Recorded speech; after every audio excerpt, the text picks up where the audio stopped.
Okay, hey everybody, welcome back. So we're going to continue our conversation on parametric curves, and in this video we're going to work on sketching a parametric curve if we are given parametric equations, and also if we are given parametric equations, eliminating a parameter, which is something we can do sometimes to re-express, or maybe for the first time, to express our parametric equation as a standard function, y equals f of x. So let's look at two examples. Okay, example one, we are given two parametric equations. And again, as a reminder, what that means is I have these expressions like x as a function of t. Sometimes I'll write it symbolically like this, like x equals x of t, to say that my x is being expressed as a function of t, and my y is being expressed as a function of t. And the goal is to try to figure out what our parametric equation might look like based on these inputs. So I'm going to draw a couple axes here. All right, here we go. So these axes, right, I'm going to try to start labeling my axes because some of our graphs will be the regular xy plane and some might be x as a function of t or y as a function of t. This is going to be just our usual xy plane. Right? And so I'm trying to graph these. But for reference, it might be helpful, it might not be, but it might be helpful to also have graphs of x as a function of t and y as a function of t. So it's possible that these graphs might be worthwhile as well. And I'll sketch those first because those are the ones that are explicitly given to us. Since I have x as a function of t, is equal to the square root of t, I know that that function is basically looking like this, right? And if I wanted, I could explicitly plug in some points, but this is just our good friend, the square root function. Y equals a function of t over here.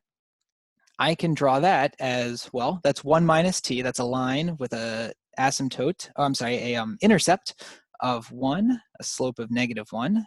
So that's sort of looking like this. And overall, what we're going to get then is that we can graph our parametric equation over here by plotting corresponding points over here.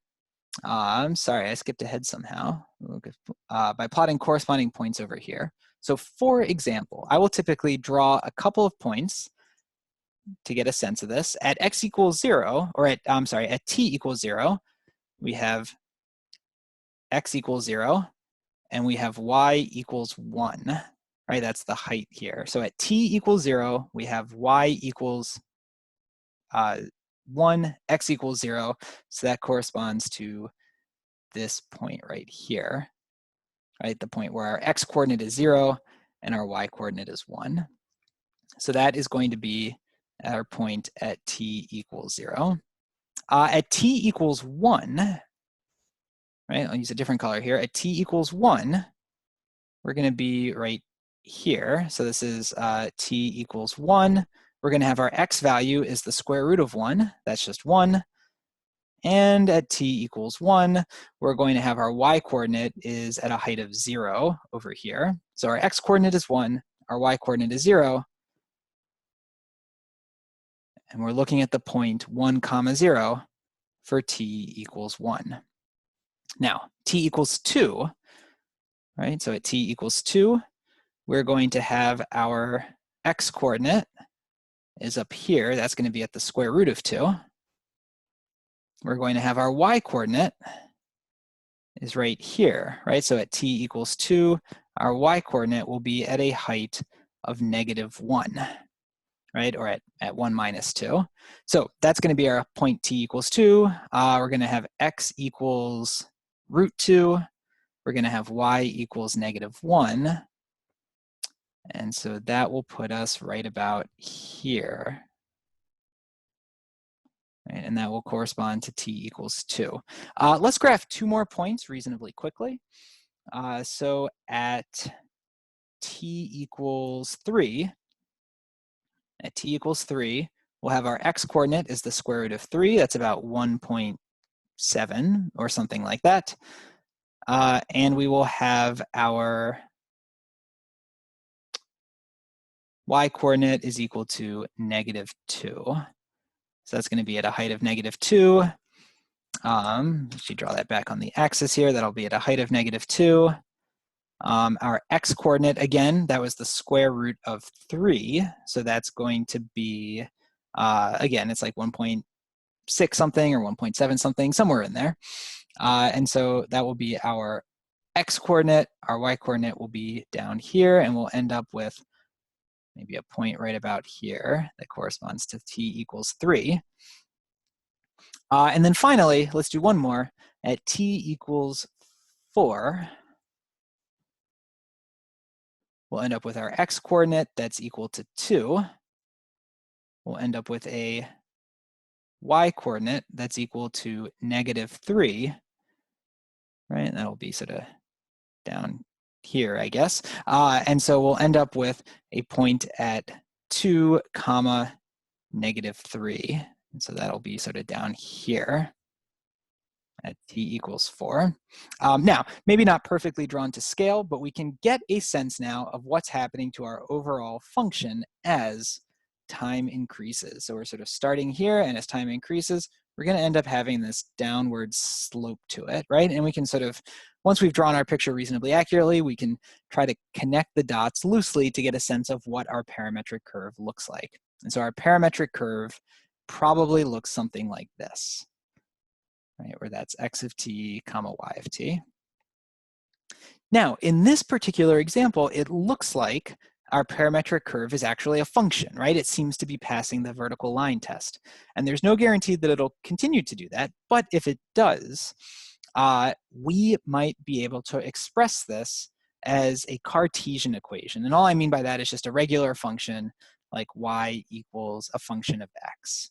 So can I express this in such a way that I can write y as a function of x? And the answer is yes, we can do this by doing something called eliminating the parameter.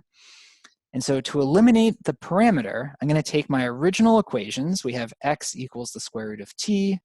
We have y equals 1 minus t. And then we're going to do the following.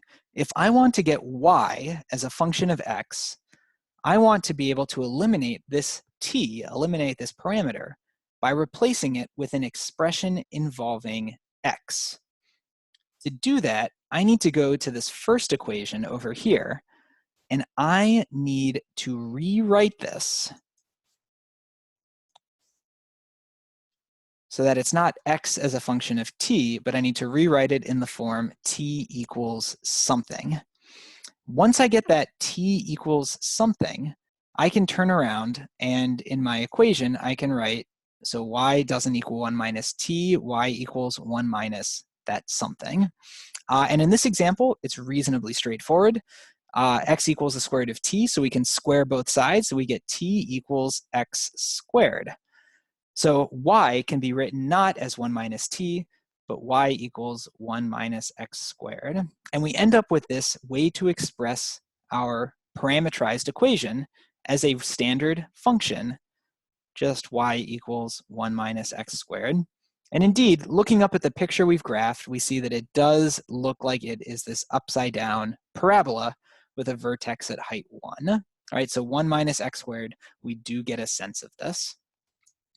Now, I do want to say in our parametric equation, we have a sense of direction that is lost in this equation, right? So notice we had t equals 0, and then 1, 2, 3, 4. We had a sense that our curve was being drawn in this direction. We also had a sense of where our curve started. It started explicitly at t equals 0, because we couldn't plug in a negative t value and have this make sense. That is lost when I eliminate the parameter. When I have this expression, y equals 1 minus x squared, I lose a sense of where my original graph started and where the direction was. And if I were to just plug y equals 1 minus x squared into a graphing calculator, I would actually get, you know, a two-sided upside down parabola. So I would get something that looks like this on both sides. So there is something that is lost when we eliminate the parameter, and we have to be aware of that. So we want to keep in mind that we are actually describing this curve right here. And so the direction is unfortunately lost, but I can at least express that I should only look at positive, or at least non-negative, x values in this equation. Okay, great. This video has actually gotten a little bit longer than I intended, so I'm going to stop here, and we'll look at example 2 in the next video.